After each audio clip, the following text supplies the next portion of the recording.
What's going on, traders? This is the weekly Outlook video. Merry Christmas to everybody. Hope you all are having a wonderful holiday weekend, and it's going to be pretty dead this week. I talked about this in the weekly recap video. Now is the time, in my opinion, to really focus on how we're going to move forward. Next week, I'll do a video on setting intentions and goals for the new year and getting everything kind of aligned, getting it aligned for your success. So, if we look over here at, the banks, what's going on news-wise, data, a lot of holidays, right? So this isn't just the banks. If the banks are on holiday, that means the market is on holiday, because who moves the banks around? Who moves the market around is the banks, right? So I guess the banks move the banks around too.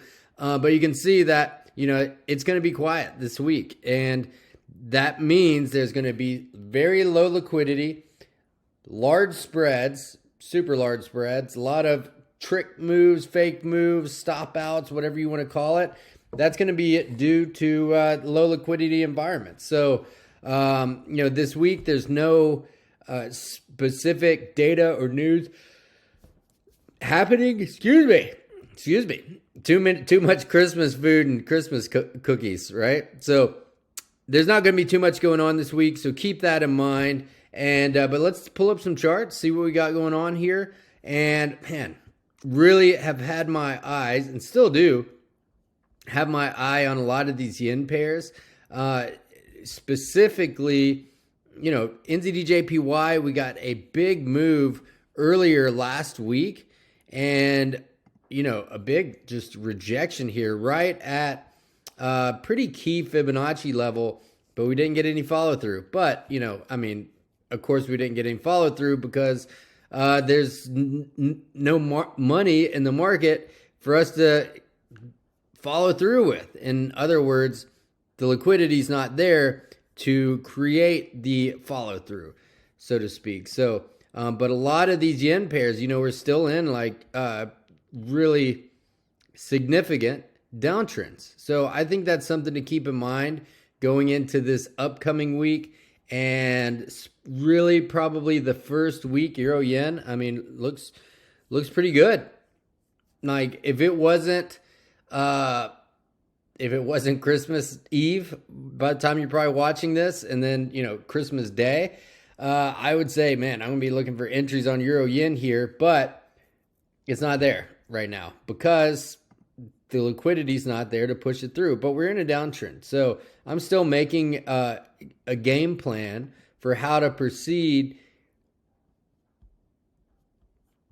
going into the first week of the year. Look, GJ, what a super nice rejection here. And, this was the first last week. So this is the last, 400 pips from that level. How did I miss that trade? So the thing is about these moves is that a lot of them, if say we'll go to Swiss yen, this thing has been in an uptrend for so long, since March 24th, we've been moving upwards, right? The bottom here is January 13th. This is all year. So there's going to be plenty of times to re-enter on this, especially if we can roll over from where we're at now. Man, it's going to be super solid. But we'll have to see how it plays out this week. This is really the week to focus on your goals, focus on 2024. And, next week will be, and the upcoming weekend will be a great time to do that. This week, it's a great time to go back in time and what were the goals that you didn't hit in 2023? Not just what did you not hit, goal wise, but what, if you go, one layer deeper, what was holding you back from those goals? Was it just too much, not enough time on the charts? Don't make excuses. Be honest with yourself. Netflix, poor diet, drinking too much, swiping too much on Tinder. What are you spending the most time on what's keeping you in from hitting the goals that you want to. This is so important, I just had to enlarge this circle bubble.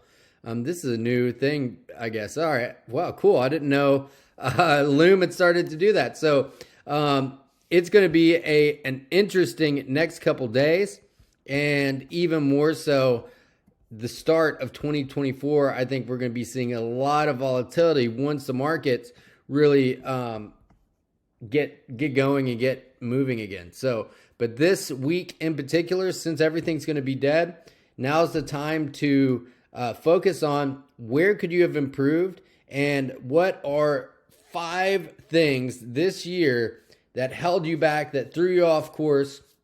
But the bottom line is, if you've been watching, especially me, for all year, you're still here. So you're not going anywhere. So give yourself a pat on the back, too, for the resiliency of you not being sidetracked by whatever held you back and kept you from your goals. So Merry Christmas, everybody. We appreciate you. Hope you have a safe and wonderful time with your family. We have a bunch of cool stuff that's going to be dropping. And so, be sure to read your emails for new announcements, because we have some big ones. And, I've said this most weeks. And on top of that, every single week we have something new, whether it's new pricing or new rules or just new giveaways or whatever it might be. So new competitions. We got some cool competitions coming around the corner as well. So Merry Christmas, everybody. Happy holidays. We appreciate you.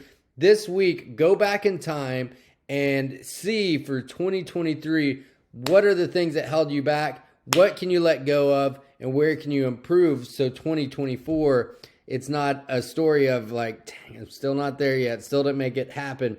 It's a story of like, you're making it happen and moving on up to those levels that you know you should be.